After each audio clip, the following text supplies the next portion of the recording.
Let's underwrite another small multifamily apartment. I have one of my coaching clients here. We're actually helping him sell 4 of his properties to 1031 into a small multifamily. We have a 12-unit apartment we're looking at today. It was a very, very light P&L, so I show you guys what to look for when the P&L is very, very light and they're not giving you a lot of information, and some of the creative BRRRR strategy things we do beyond just increasing rent to increase NOI, because remember, it's all about NOI.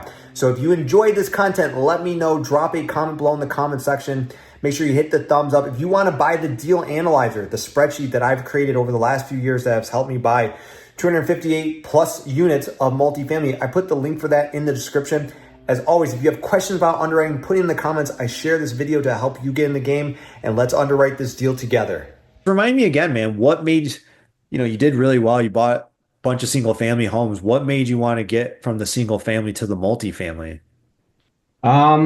Like I understood it's like a different game when you head into the multifamily, and with the goals that I had in mind with retiring my family and then reaching that financial freedom for my wife and kids, I thought single family would get me there, but then eventually I realized it's kind of a long game that I'm going through here if I want to get all these single families at what, 200 to 300 a month.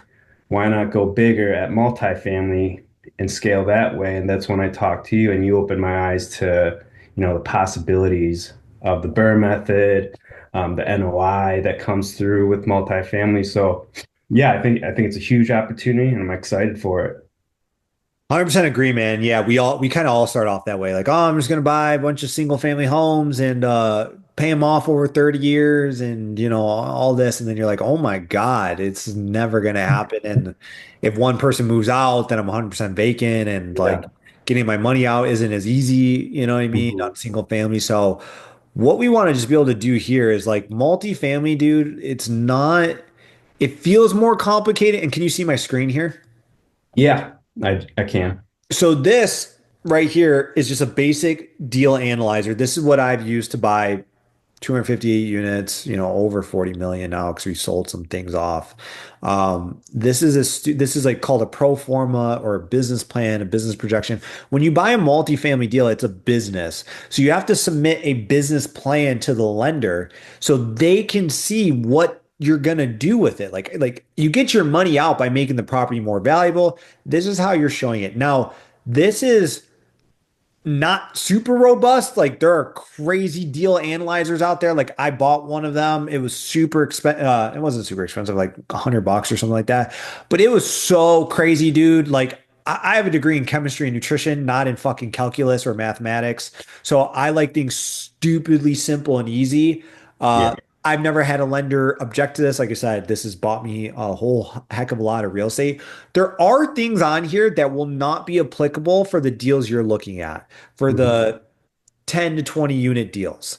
There are things that, because I mean, I've underwrote the biggest deal I've ever looked at was 270 units, right? Mhm. So there'll be things on here that just aren't applicable today, but I leave them on here so you guys can see and start to like assess and learn and be like, oh, wow, as I get to bigger deals, it comes with more income and more opportunities and things like that. So all this is income. These are all the income categories. We're probably not going to utilize 95% of these, but that's okay. Income, then your expenses, and then it will calculate your NOI. And then we just have a very simple like debt service calculator in here. So stupidly simple and easy. And then I have like rent projections here that you can fill in for your property. But this is as simple as it goes. So real quick, we're looking at, for this example, this was an off-market deal that we sourced. So this is a 12 unit apartment building. Okay. And he was asking, so the first thing I do is just fill in the debt for what they're asking. Okay. So he was asking, I think, 1.5 million. Mhm. Most loans today, and it's all interest rate dependent, I would tell you 30 to 25%. So let's just, for example, say we're going to do 30% down here. Okay. Okay. It shows me my loan amount. My equity is what you need to bring to the table, right? That's your down payment. Okay. So in this example, it's 450,000. Interest rate, 6.5 is pretty good today. All depends on where the treasury's going, all that. But just for simplicity, we'll say 6.5%. Lenders will tell you though, like, hey, here's what I'm offering. Here's where we're spreading at. Amortization different than single family. Okay. It's usually 20 to 25 years. Now, as a client of ours, we're going to fight for you and I'm going to send you to the right lenders who know, like, and trust us and will offer 25-year AMs because of a lot of, especially since you're a newer multifamily investor, they're going to want a 20-year AM, which just means you're paying more principal down, which is okay, but it reduces your cash flow. And you'll see everything comes down to a multifamily, this ratio right here, your debt service coverage ratio.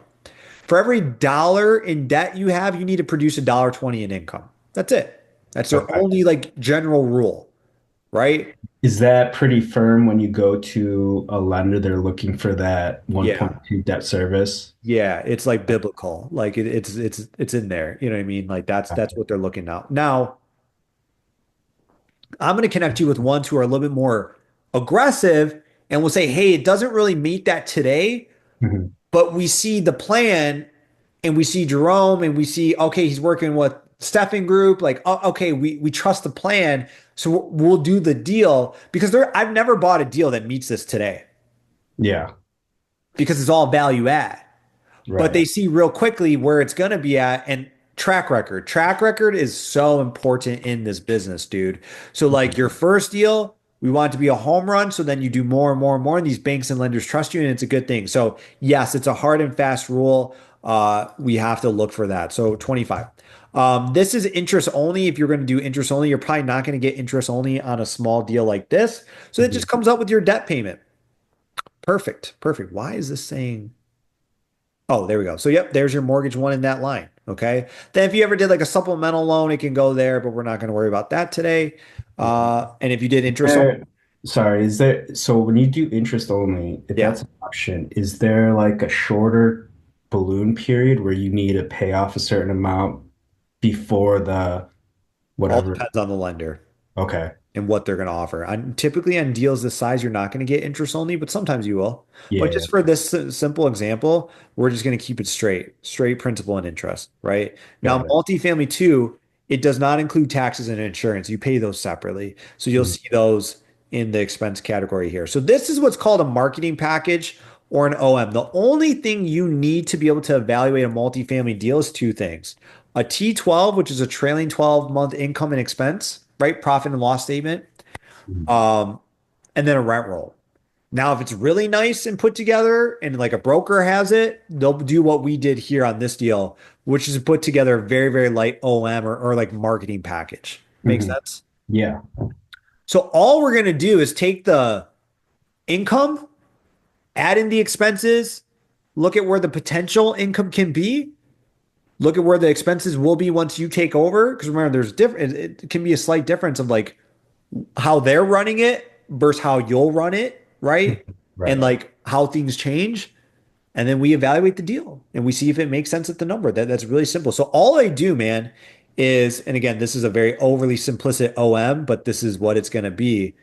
Where does he have the potential rent? Oh, okay, perfect, perfect, perfect. So he did this as your total rental income is 11,325 for the month. So it's all on an annual basis. So it's 135,900 bucks. Look at that. Mhm. Pretty close to what. So I put 135,900 bucks. So this is what's called as is, and then this is like our projections. Like, all right, once you own the deal, what are we gonna do? Right? Yeah. Now, again, in this example, he just has rental income. That's when you get excited. And our value to you is teaching you the strategic value add process, right? Which we'll get into way down the line when you're under contract and we'll teach you that stuff. You know what I mean? But this is all called fees. This is how you make your money. Like you ever pay or you ever stay at a hotel and look at the invoice after? Yeah. It's like fee, charge, fee. And you're like, oh my God, like sophisticated businesses do this. So it's very exciting when you buy from like a mom and pop owner and there's no fee management in there. Like this is a big way we make money. Like there could be pets on the property. So you're like, okay, wow, there's 5 pets on there. So we charge $50 a month for a pet. So what's 50 times uh five?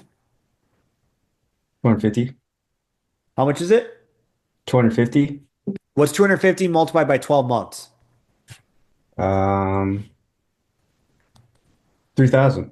So, bam, let's say you do your walkthrough and you're like, dude, there are 5 pets here not paying pet fee. Bam, 3,000 bucks. I'm going to add that in there.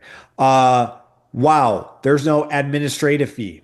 Tony and Andrea charge $5 a month, or I'm sorry, $15 a month in administrative fee just to be on our leases, just to process payments, just to do all that. So 15 times 12, it's 180 bucks times 12. Wow. Administrative fee. Now I get 200 or 2,160 bucks in there. This is how it starts adding up. Hey, there's laundry income. When I bought my 56 unit, there were on-site washer and dryers in all the buildings. They showed $0 on their tax returns for laundry income. Why? Because they owned it for 30 years and they didn't want to pay rent on it or pay tax on it, right? So you might be like, wow, there's on-site laundry. They're not claiming any of it because they just don't want to pay tax. Well, I'm going to claim it because one, I don't do illegal things, and two, I want that to my NOI. So let's say you identify 2,500 bucks. You're looking for strategic ways to add in money. It's not just redo all the units, increase the rent. It's how are they not running this like a business? And in this example, I mean, he's not charging late fees, he's not charging pet fees, he's not charging utility reimbursements, he's not charging anything. So in my due diligence, I would go through it and I'd work with my broker, who in this case is Andrea, who's a really good broker who understands this shit because she actually does it, and start to identify like what, not only what rent can I get, but what else am I able to charge back here in terms of utilities. Like on my properties, I charge back all utilities. I charge a CAM, a community area or community area maintenance, and a admin fee on everything. So like my 56 unit, it's 1150 base rent plus 75 utility bill back plus 15 admin and I think like $25 CAM. So that's 1,265 bucks Yeah. above the base, you know what I mean?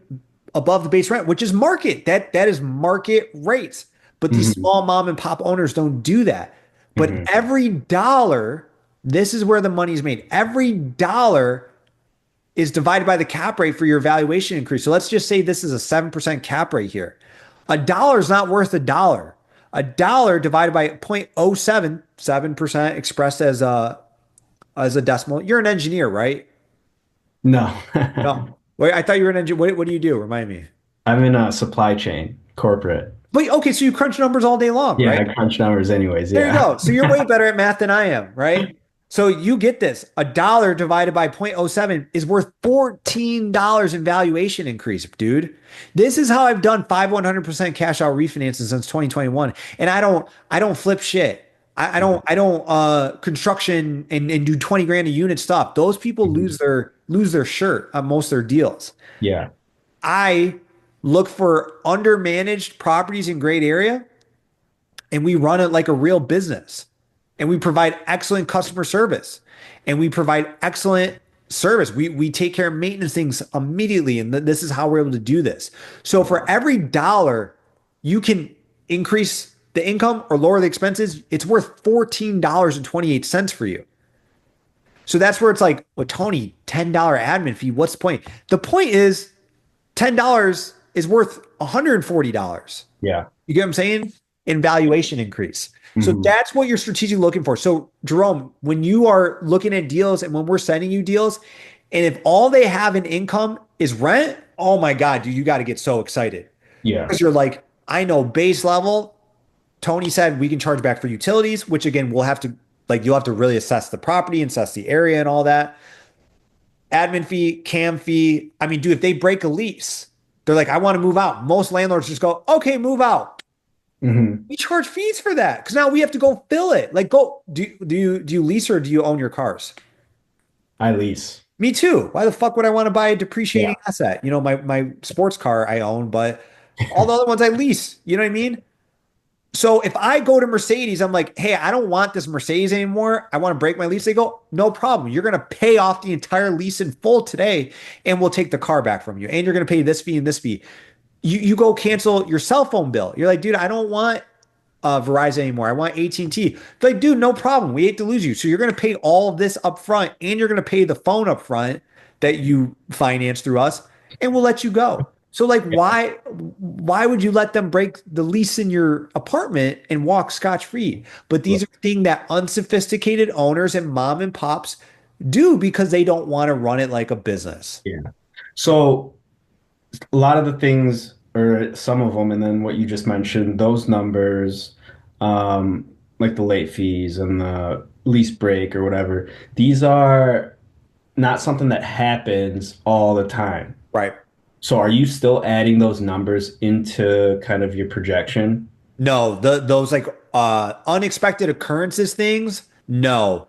But based on the historical, so again, once you get to bigger properties, you'll see that they'll be on there because they're managed by professional management companies. You know what I Hmm. mean? So then you will underwrite for those. So like I said, part of what I'm doing today is showing you where you're at, but also showing you where you can go. Like, Yeah. dude, on that 270 unit I looked at that was above $30 million. I mean, they're all of these columns were full Hmm. because that's Okay. all money makers. Like, dude, they had a clubhouse. They rented out the clubhouse. Like I at my 42 unit, I have a clubhouse. So I'm like, fuck. I should Yeah. start letting them throw little birthday parties there and charge it a ton of money. You know what I Yeah. mean? So again, too, look for big thing I'm pushing is look for creative ways to make money. On a 7 unit, I took an empty barn and rented it out for 250 bucks a month. That was $50,000 in valuation increase. On my 42 unit, I took empty offices that were just in a common area that was full of storage, turned them into offices, rented them out to local businesses, produced just by doing that alone, dude. I kid you not. So it's 5,000 a month in income that I generate. 12 months out of the year, 60,000 bucks divided by 0.06 because that's Birmingham, Michigan. That's a 6% cap rate. That's $1 million in valuation. Hmm. So when other people saw that deal and they're like, it's overpriced, it's overpriced. I'm like, holy fuck. Look at what's here. I'm like, they Yeah, don't see what I see. I'm gonna do this deal.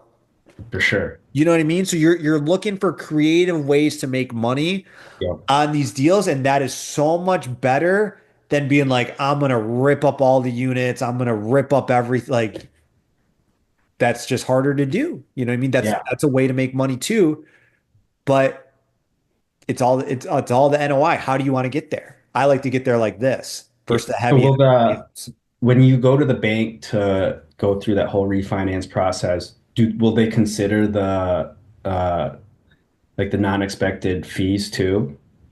Say that question again. So when you go to refinance and they look at the NOI to kind of see how much you can get, are will you add in the non-expected fees into that NOI for them to look at? Oh yeah, yeah, yeah. Because Yeah. that'll all be on your tax return. That all adds up to income. Yeah. You know what I mean? So 100%. They look at all sources of income, Okay. all sources of income. And they'll be like, wow, you do this. And you go, yeah, fuck yeah, I do. You know what I mean? They're like, Yeah, for wow, sure. that's great. You know what I mean? Yeah, man. So let's just say for this example, because our guy broke it down, the expected rental increase, what you can get in market rent, and again, your broker will verify this, Andrew will verify this for you, is 196,000. Now, normally what I like to do, Jerome, is you're probably not going to take everybody up from wherever they're at. I mean, he's got people paying 935 bucks. You're Yeah. probably not going to bring them up to 1,200 bucks just in year one. You know what I mean?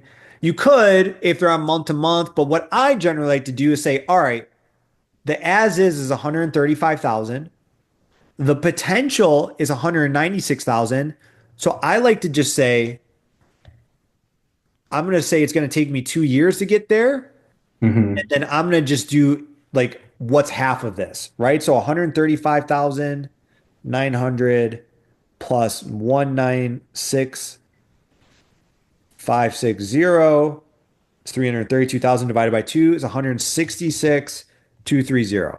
Now, does it take you 2 years to get to market rent in 12 units? Absolutely not. Like we've ripped through 56 units in 8 months. But I'd rather be conservative than overly aggressive because, again, maybe we'll only do slight rental increases, but we'll add in all these fees. And then next year, all these fees are already in there. Now you hit your rental projections. You get what I mean?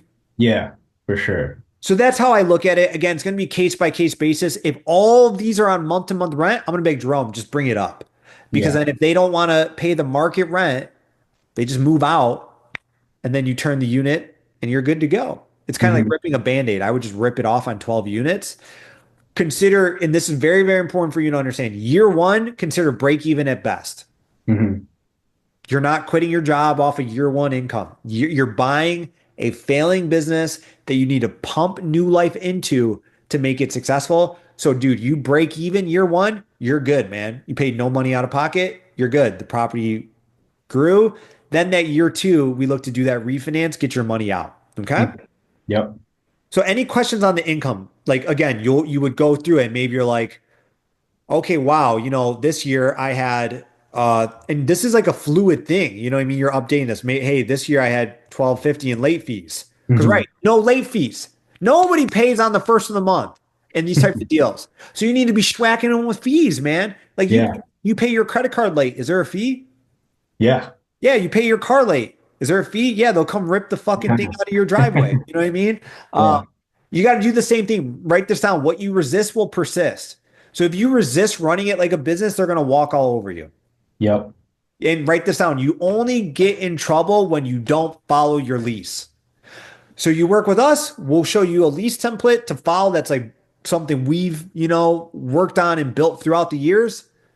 And if you don't follow that, that's when you get into trouble. Because the Hmm. lease says rent is due on the first, it's late on the second, you get a fee by the third. Hmm. So if you don't follow that, then that's your own trouble you're creating. You know what I Yep. mean? For sure. So then in that first year, you can kind of add things back in and be like, wow, okay, and then see where you're at. So this building right now generates 135,000 in income. In year two, we're seeing $205,000 in income. That's substantial. There's always a vacancy factor. Most banks will do 5%. I have this set for 7% just to be ultra conservative, but a bank will always underwrite to a 5% vacancy factor. That's move Okay. outs, people not paying, whatever. So Hmm. you could very easily put this to 5%. I just normally underwrite to 7%, especially on a bird deal, because I know I'm kind of like, I'm shaking things up over there. There's going to be a little bit more move outs. There's going to be a little bit more late pays. There's going to be a little bit more bad debt. So that's how I have that set. Once stabilized though, dude, like we finished the month at like 2% like delinquency, like fucking nothing, you Oh, know? nice. So that's where you make your money. So, all right, no questions on that. So now all we have to do is fill in our expenses, which aren't going to be many. And then we'll have our NOI and we'll see like, do we have a deal here? Do we want to, increase, decrease our offer, whatever. So Mhm. his expenses, again, it's going to be very, very light, very, very light because this is a mom and pop. So property insurance, he's got 4,500. So you would then call an insurance broker and we'll make a referral and say, what are my insurance is going to be on this? So let's just say, for example, it's going to go up to 5,000 because we have to underwrite where it is today, but where are we going to be at year one and year two? Okay. Mhm. Property tax. So 16,000 a year. Now, maybe this is already maybe you already uh wrote it out. No, you So I do did. have a question on property Yeah, taxes. yeah, yeah. I know with single family, so when it changes ownership, it completely gets uncapped, right? Same thing. Oh, same thing. Oh, Same exact so process. that could completely screw you over. 1,000%. So you pick up the phone, you call the tax assessor, and you say, "Hey, I'm looking to buy ABC apartment. It'll close this year. It'll uncap next year. What's my worst case tax scenario?" Okay. I do that every time, and it always comes in less. So I underwrite for the worst case, and I get a pleasant surprise. Like my 100 unit, I underwrote for 210,000. So when the tax bill came and went up to 170,000, I'm fucking so happy. Cause I'm like, Yeah. I was ready to pay 210. Right. So now I just got 40 grand in NOI back. You know what Hmm. I mean? So let's just say we're going to underwrite it that it goes up to 20,000, but you pick up the phone, you call the tax assessor, you do that, and that becomes a negotiation tool too, because maybe they didn't know the taxes will go up, right? Hmm. So we look at that. He pays quarter waterly bill. I don't know why he wrote out quarterly. So that's 1,600 bucks a year. Then he pays garbage, 200 a month. Man, he wrote this not super easy. 200 a month. So it's 200 times 12, 2,400, right? Garbage, garbage, garbage, trash. Boom, 2,400. And then I just have it set to go up 3% a year. It's kind of like your basic rate of inflation, right? If we go into hyperinflation, then everything goes up 10%, then you have to adjust. But if we go into hyperinflation, then rents go up too. So, it's a fluid baseline projection. Again, big thing I want to stress, you'll never have all the information. You just have to be able to look at it. Hmm. Snow removal, lawn maintenance, 200 a month. So 2,500 for snow. Hmm. Where's snow? So contract services, I just put it under here. Contract services are like cleaning, landscape. If there's common areas, you'll need to have those cleaned, right? So very normal to see something like this where you're like, oh my God, there's like no expenses. Because he's either doing it all himself or he's just not claiming it, reporting it, whatever, right? So now we have to be able to look at though what's going to be your cost to do it because I'm assuming you're not going to go there with a vacuum on the weekend, vacuum the common areas and pull the weeds in the front yard, right? Right. So the thing with multifamily to understand, and this is why I really push you guys to play Monopoly, buy a deal, force the value, trade up. Oops, sorry, just my Labrador is underneath me. Sorry, buddy. Um, Buy a deal, force the value, get your money out and trade up and up and up. And that's why I left all these things on here to kind of like tease you guys a little bit and show you what's out there. Hmm. Because, dude, you buy this 12 unit, you have to pay for snow, you have to pay for grass, you have to pay for pest control. I have to do the same with my 56 unit, but I have 56 people paying rent to pay for all that versus you only have 10 people paying rent Right. or 12 people. So, still much better than four single family rentals, right? But you just start to see there's power and scale. So your goal is get your money out of this deal and up and up and up and up. And then you start to get into 40, 50 units. You have an on-site manager. The game totally changes Yeah. because then you're not dealing with anything. They Right. deal and then you just manage the manager. So just kind of showing you that, right? Because like, dude, if we put a manager on this, there's no way like a 12 unit apartment doesn't pay a manager. You know what I Mhm. mean? So that's where it's like you have to pay them a little bit or you pay a management company, which you never want to do. So that's that. All right. So we have our insurance, our taxes, our water and sewer, trash, all that. There's no pool. So reserves. Oh, perfect. I already had this set for 12 units. Every bank is going to underwrite to two. Every bank's a little different, but 250 multiplied by the unit count for the year. Okay. So 250 in this example, there's 12 units. So they say 3,000 bucks a year they want to see you put in reserve for like rainy day funds, CapEx, whatever. Now, obviously, too, if a roof needs to go next year, that's not a monthly budgeted thing. That's like a CapEx item that you're like either I need a concession for, I need to take care of this, like they need to take care of this. So I'm completely omitting CapEx here because I'm assuming when I buy a deal, I want no major CapEx items for my first like 10 years of ownership. Okay. And That's if there are within the first 1 to 2 years, they better pay they're paying for it one way or another. If it's like 5 years, I need to underwrite for that. So maybe then I add like roof budget and I add in a roof budget, yeah. and I say like 3,000 bucks a year goes towards the roof budget. Or I say, you know what? I'm just going to have to put that money in my own reserves because maybe my 12 unit apartment, the birthing, is going to do that. With our 7 unit, we had like 25 grand in CapEx that needed to be done. We went the full year, we refied it, pulled out 200 or 250,000 bucks. We took 25 grand and did all that. Hmm. But we used the bank's money, not our money. You know what I Right. mean? Yeah. So that's something to consider too. You have to look at. But if it's something like that immediately needs to get done, that's where we negotiate for you and we make sure they pay for it. I've had every seller I've ever bought from told me they're not giving me a dollar in concessions. I've netted hundreds of thousands in concessions. So that's like, yeah, dude, that's my value to you. The guy at the 56 unit Hmm. last sold in 1993, so 30 years. I bought it in 2023. He said, "This is my price. I'm not giving a dollar in concession. I got 100. The roofs were all gonna go the next year. I got 180 grand.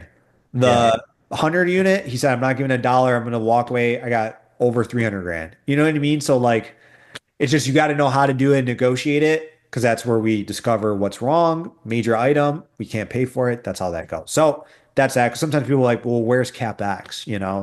Um, all that good stuff. Now, marketing and advertising, how are you going to fill units? So you can use Stephan Group. We'll lease it for you. But obviously, we put it on the MLS. We have to charge the first month rent, right? Because half goes to us, half goes to another agent that comes on the MLS.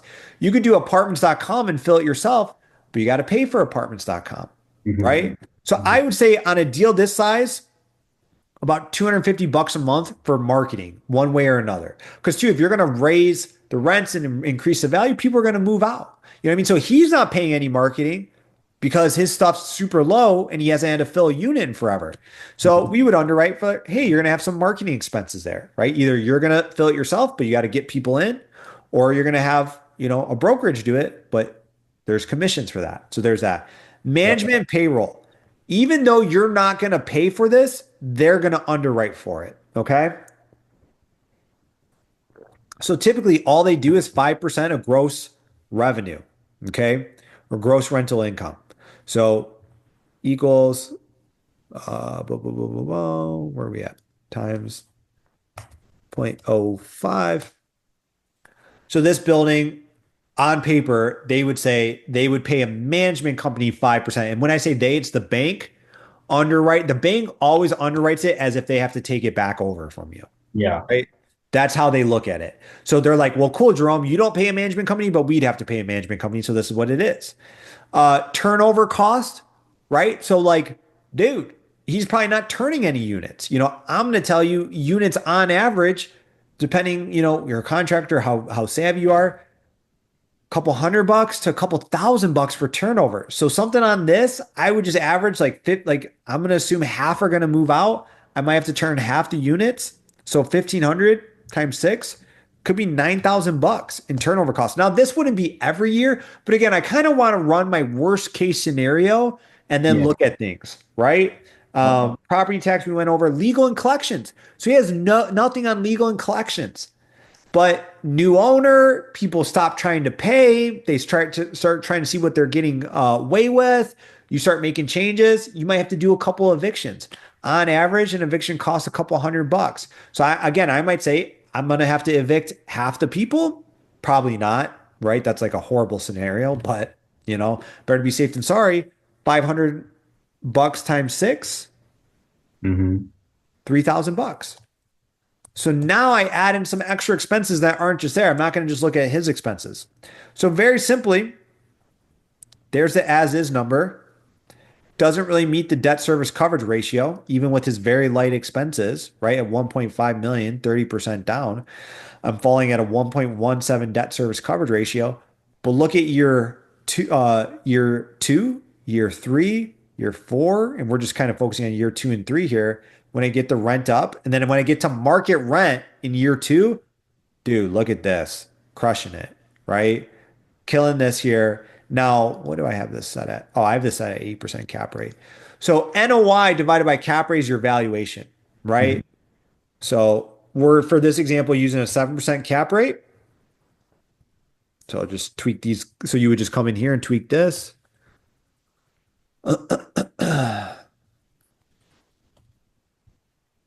So this deal on paper in year two is worth 1.9 million. I paid 1.5 million. On paper today, it's really only worth 1.42 million, right? Based on everything. And his expenses are super light. And this is what we'll wrap up with here. And I'll take a question if you have it, but here's what the deal is really worth. It's probably a little bit less because again, he's not adding in any other expenses. Yeah. Here's what he wants for it. Hmm. Here's what it can be worth. Yep. Your job is to buy it somewhere in the middle, but as close to here as possible. Yep. You are never in a good area with a good seller, with a nice property. You're never going to pay as is value. Like I've never done it because it's the market. Hmm. There's such little supply. There's such high demand for multifamily. Rents are just going up and up and up. I saw for Macomb County, there are zero scheduled deliveries in 2026. That means there are zero properties scheduled to be built in 2026. You know what that means? We have a supply issue. But you know what Hmm. that means for people who own? Rents have to go up.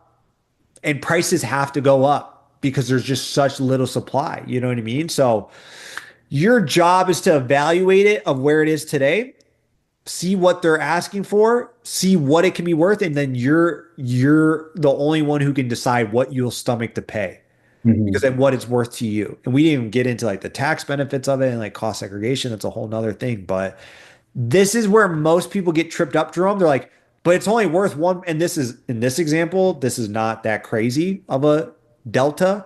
Hmm. I've seen very crazy deltas. Yeah. They're like, this deal is only worth 1.4 and they're asking 1.8. This is crazy. Yeah, it is. But if it could be worth, just saying arbitrarily, 2.8 million, Yeah. you're missing the whole picture.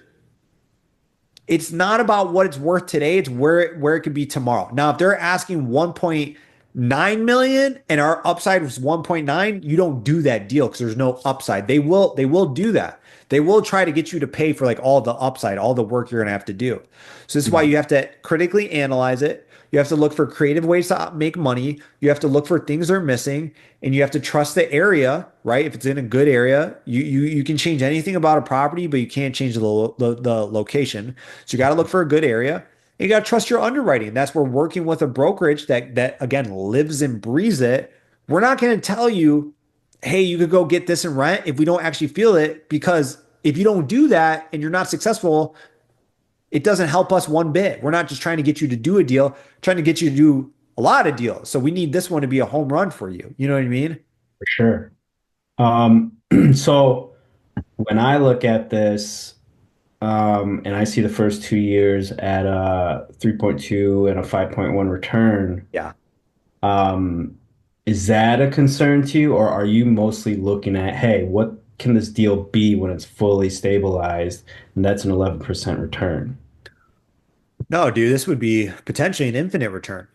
I don't give a shit about this. I really don't. I put it on here because it's like a metric. Okay. But number one, where can you go right now and get a 5% return? Stock Right. market, Hardly, yeah, hardly anywhere. right? So people talk shit about that all the time. Like, oh, only a 5%. Where's your 5%? Where's your fucking 3%, your 4%? You know what I mean? Like, where's it at without the volatility of the stock market, Yeah. right? Or cryptocurrency. Not to mention, once you really get into this and you start getting the tax write-offs, because a deal this size could get you 200,000 in depreciation year one with a cost seg study. That once you get the real estate professional status, you wipe that off against your income. Hmm. But what I care about is this, because let's just do this really quick. I'll go a little bit more in depth for you. 1.923 million is my what I call my stabilized value, right? Well, I'm going to go back to the bank and I'm going to say, hey, I want to do a cash out refinance at 70%. And now, again, this is very interest rate dependent, depending on what the rate will be at that time. Because the lower rates are, Jerome, the more you can borrow. Like, let's say, and the more you can pay, let's say this is going to make you sick to your stomach. But when I was buying deals at 4.5%, look at the debt service coverage ratio. Yeah. They're like, do the deal, Jerome. We'll give you money. They're like, 70%. We'll do 80% loan to value. You don't need it. This is the problem today, too, is everything's what's called debt service constrained, Yeah. meaning it's not that the price is wrong, the interest rates are too high to, and the property doesn't make enough money to support the debt. But Hmm. people are buying. How are they buying? They're putting 50% down, 40% down. They're buying in cash because they're like, I don't care. I need to put my money somewhere. And I don't trust stocks. I don't trust crypto. I don't trust gold. Gold doesn't produce a fucking return. I mean, Yeah. well, it goes up a little bit, but it doesn't do any of this stuff. So that's what it looks like too. So as rates come down, we're in a great spot here. So you owe right now 1,050,000. You're paying down principal a little bit every month, right? So like let's say you get it to 1.923 million. Hmm. You go back to the bank, they're like, we'll do a cash out refinance. It's been 2 years, you've stabilized it, you've proven it, you've got tax returns, yada, yada, yada. You've made all your payments on time. We like you, Jerome. We'll Hmm. do a $1.346 million loan against it gets appraised. It appraises at 1.923 million. I'll teach you what to do at the appraisal. I don't want to say I like get the appraiser to give me what I want, but I don't know. I have a formula. I think it works, and I'll show it to you. You owe, let's say, 2 years of principal pay down. Let's just estimate 975,000. Mhm. You put down 450 grand to buy this deal, right? You have a new loan of 1.346 million. You owe 975. So this minus this, you get 371,000 bucks back.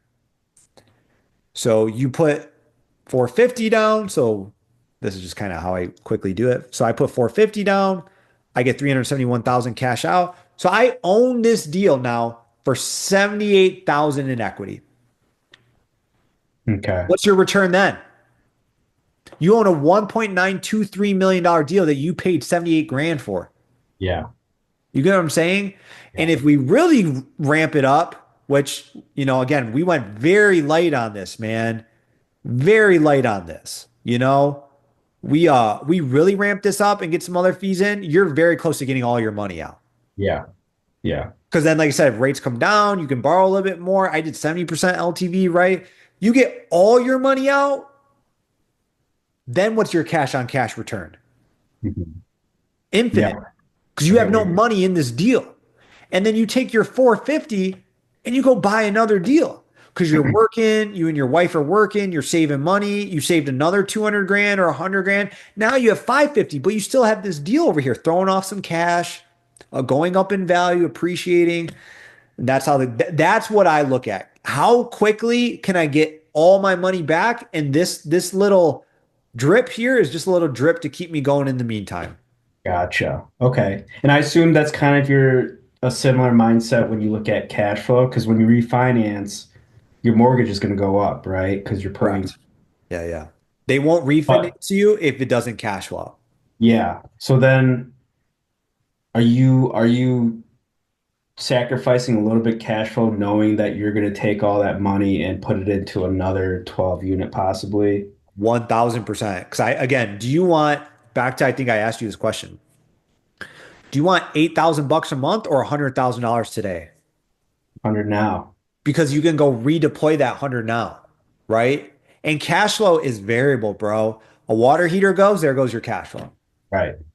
You know what I mean? Like, I want my money back because you can solve a big problem by writing a big check, Yeah. right? Yep. That's how I operate. And then I don't over leverage. I think my entire portfolio is at like 60% leverage, right? Okay.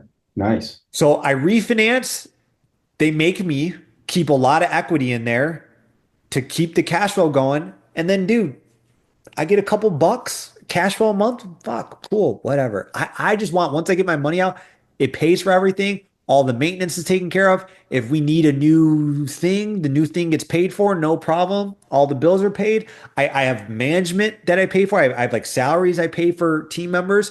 All of them are paid. Fuck, man. I just want my money over and over and over again. I build this massive portfolio, you know? So Sure. that's what I look at. That's what most people don't get. And that's the game we like to play, and that's what we're pushing you to get and to play. Does that make sense? Yeah, for sure. And then I think I know the answer. So I guess in your words, I mean, your cash flow and your ROI is great with these single families, right? Yeah. Why give that up to go into a multifamily where you're going to sacrifice ROI and cash flow for 2 or 3 years? Well, I mean, it's your goals. You know what I mean? It's all about what you want. Some people love single family, but ease of management, right? What's easier to manage, 112 unit or four single families, right? Personal debt, that is all personal debt, right? One tenant moves out of your house, you are paying that mortgage. One tenant moves out of a 12 unit, you're good. You're good to Yeah, go. Two tenants can move out, fucking probably three, and you're right. still good. So you're protected, and you can't go get your 450,000 in equity out of those homes Gotcha. in 2 years. Yeah, You know what I mean? Wait till you do this, bro. Wait till you sit at the table and they send you a wire for that kind of money. And yeah, like you and your wife go to dinner, you're like, and we still own the deal? yeah, And it's all being paid for, and now they're paying down the mortgage. So yeah, your mortgage goes up, but you don't pay it back. The Yeah, bill pays it back. for Bro, sure. bro, if I gave you a $5 million loan, but you didn't have to pay it back, would you care that it was a $5 million loan? No. You're like, I'm not paying it back. Fuck, can I get 10? You know what I mean? Yeah. Yeah. That you just kind of have to break out of the mindset of the single family home, dude. Yeah. You know, I was on Rod Khleif's podcast and he said he had 800 single family homes back in 2006, 2007. He's like, it was so fucking stupid. And they were all over the place and in this city and this city and this city and this state. And he's like, that's what put me under. He's like, it wasn't the multifamily. He owned some small multifamily. He's like, it was the single families that put me under because the economy hit a recession, a massive recession. People couldn't afford their rent. He had all these fucking people moving out. Again, when a single family home moves out, you are 100% vacant. You cannot pay that bill unless you pay that bill. So you Yeah. got to think about that, man. And that's personal debt, personal, your credit report. So Mhm. if all your tenants moved out, you have to pay all those nuts right now. And if you don't, they ding your personal credit that month. Mhm. So you also have to, we tend to only think about what goes well, but you got to think about the downside. You know what I Yeah. mean? Yeah. Um, it's just a different game. You know what I mean? You're going to have to personally guarantee this loan with a bank and a credit union, but you're more protected. And you can then get out of a 12 unit and go to a 24. My real goal for you, if you really want to play this, like get to 32, man. Get to 40, get to 50, get an on-site manager, then fuck, dude. You are like so resting easy. You know what Yeah. I mean? And with 42 units, you're like, fuck, dude, five people can move out. 10 people can move out. I'm good. You know what I Yeah. mean? It's about protection, man. The worst number in business is one. One Mhm. way to make money, one customer. A single family home violates the rule because you have one way to make money and one fucking customer. So all your eggs are in that basket. And if anything goes wrong, dude, my old home, it's a beautiful house in Wixom. I'm going to sell it this year because my last year to sell without capital gains. It's been 5 years as a rental. I had two, I forget what they were, two doctors or something living there. They lost Mhm. their jobs. They Oh had to yeah. break their fucking lease. You know what I mean? Two doctors. They had to Yeah. break their lease. It was either that or, I mean, they can't pay. So what do I do? Then I'm 100% vacant. Yeah. 100% vacant. So I had to pay that mortgage for at least 1 to 2 months. That fucking sucks. Right. You know what I Yeah. mean? Pay a $2,000 mortgage. Yeah. There goes all your cash flow. And dude, remember, cash flow, it's there until it's not. Right. So your cash flow and your rentals, one thing goes wrong in that house, there goes that entire cash flow for the year. Right. That Yeah. roof goes, bro, there's 5 years of cash flow. Hmm. You know what I mean? There's not enough income. There's only one source of income, rent.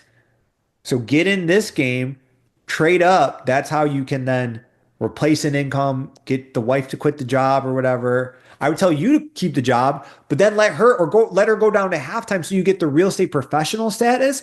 So then you're taking off your tax bill. Then, dude, then you're like, holy shit. Then you're like, now I see what he was saying. Yeah. I don't pay income tax because of depreciation. So you're losing that benefit right now, but you can get that benefit as you get a little bit bigger. Yeah. Dude, I love talking to you, man. You get me amped. No, I appreciate you, man. I like this stuff. Like I said, I get excited when people have bought deals because you're me and you have the right vehicle, which is real estate, but not all real estate is created equal.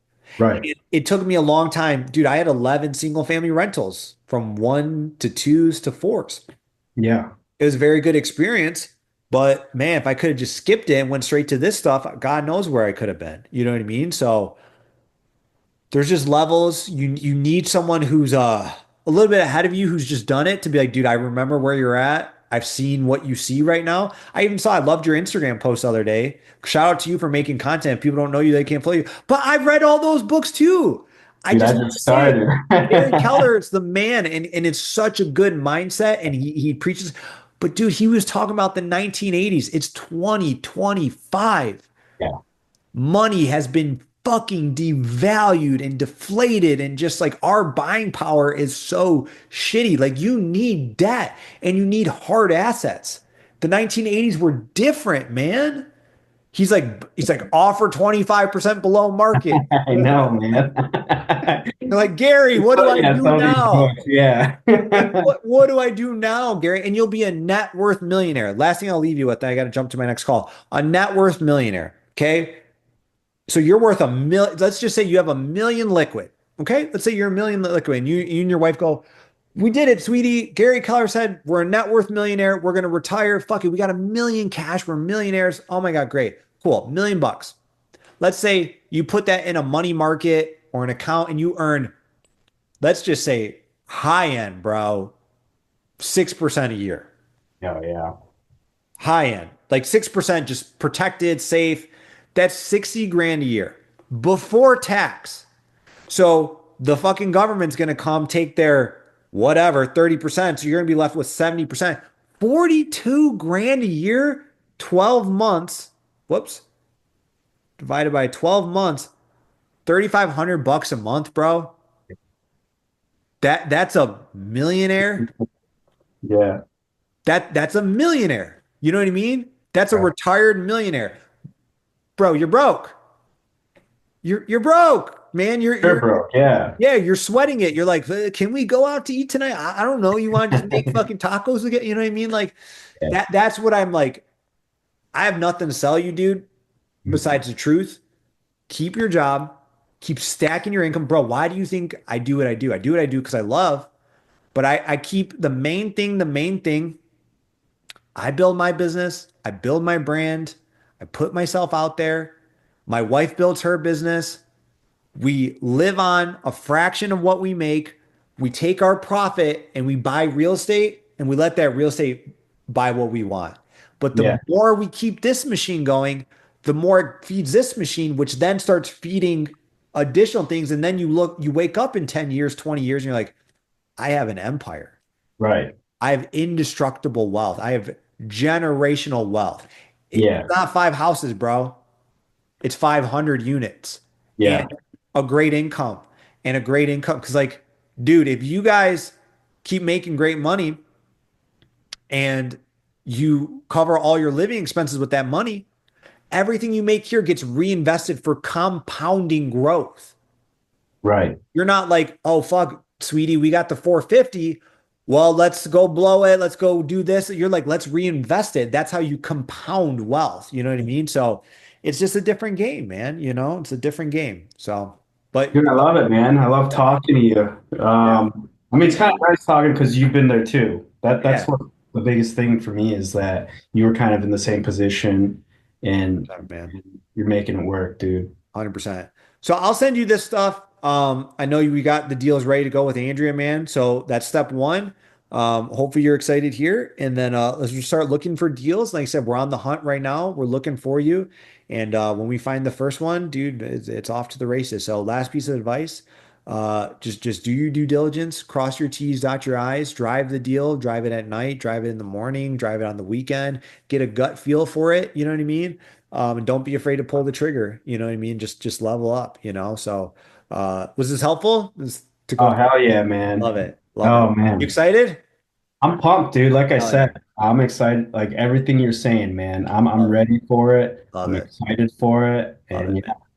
glad to be working with you, dude. Likewise, man. And excited to meet you guys in person at the mastermind. So if you need anything else in the meantime, let me know. I'll send you this recording. I'll send you the spreadsheet.